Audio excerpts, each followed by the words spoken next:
Si j'ai bien compris votre question, vous nous interpelliez sur est-ce qu'on a eu des réponses pour des débats précis avec d'autres forces de gauche. Alors pour le moment, non. On n'a pas programmé ces débats parce qu'il y a plusieurs choses, plusieurs cadres d'échange qui sont en cours.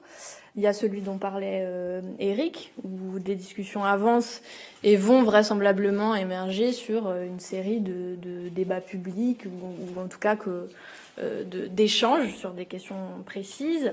Ensuite, il y a ce dont je vous parlais un petit peu plus tôt, à savoir les interpellations sur les revues programmatiques, qui est une façon de travailler méthodiquement et de proposer des débats sur des thèmes les uns après les autres. Le premier qu'on a pris, c'était les questions démocratiques, la question de l'instauration de la 6e République, est-ce qu'on le fait avec ou sans constituante, comment on permet l'intervention populaire aussi dans le débat démocratique. Ça, on s'est donné 2 mois pour interpeller un peu tous azimuts les forces politiques, mais aussi les universitaires, les syndicalistes, tous les gens qui voudraient bien échanger avec nous sur ces questions. Donc va se tenir une série d'initiatives. La première, c'était l'émission Forum programmatique qui s'est tenue la semaine dernière, où d'ailleurs Jean-Luc Mélenchon a eu l'occasion d'échanger avec des gens qui ne sont pas tout à fait sur nos positions, sur comment changer de République. Il y avait Julia Cagé, il y avait Mathilde Imer, il y avait Paola Forteza, il y en avait plein d'autres. Le deuxième sujet, ce sera sur les questions écologiques. Donc la question de la bifurcation écologique et de comment on planifie, donc potentiellement à quel échelon. On peut aborder la question de l'organisation territoriale, mais aussi qu'est-ce qu'on fait des industries, comment on utilise les compétences qui sont nombreuses pour produire autre chose qui entre dans notre objectif de planification et de bifurcation écologique.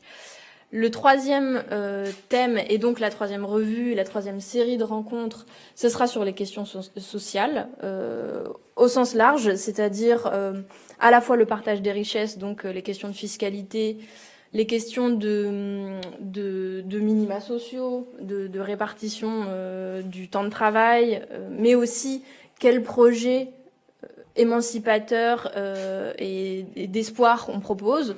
Donc, quelle culture, quelle école, etc., etc. Et la dernière série de sujets, ce sera sur les questions européennes et internationales, vraisemblablement autour du mois de juin, pour voilà, aborder toutes les questions qui pourraient se poser à ce niveau-là.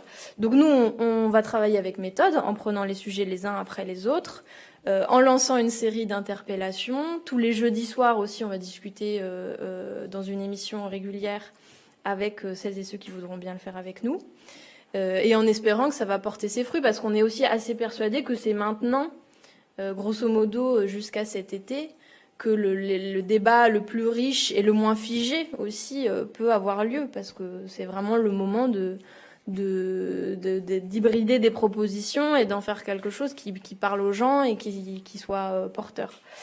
Donc voilà, c'est dans cette temporalité-là qu'on va faire les choses, et on espère avoir des réponses. Et on se tient prêt, en effet, pour échanger sur tous ces sujets. Je veux bien ajouter. Vas-y, bien sûr. Oui, ce qu'on va mettre aussi en place, c'est, je ne sais pas si le nom sera celui-là, mais une sorte de parlement programmatique.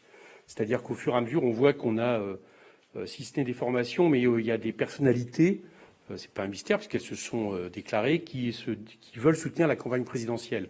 Et il est normal que quand il y a tout le travail programmatique, à certains moments, vous avez toujours quelques questions qui émergent, qui doivent être dénouées d'une manière ou d'une autre, et notamment avec la plus grande diversité possible de ceux qui soutiennent la campagne.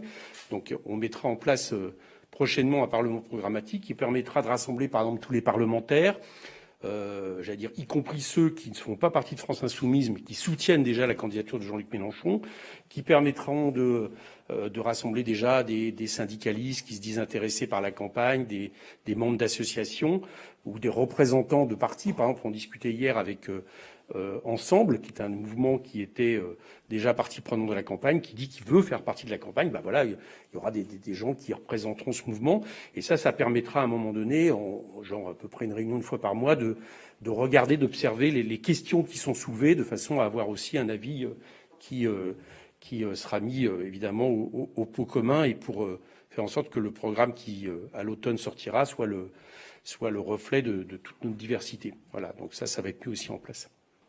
J'ajouterais aussi que c'est normal qu'avec certaines formations, finalement, il y ait peu de débats. Toutes celles qui n'ont pas fait partie de notre histoire commune, ça vient. Par exemple, si je prends Génération et la question du revenu universel, bon voilà, c'est une question qui se pose.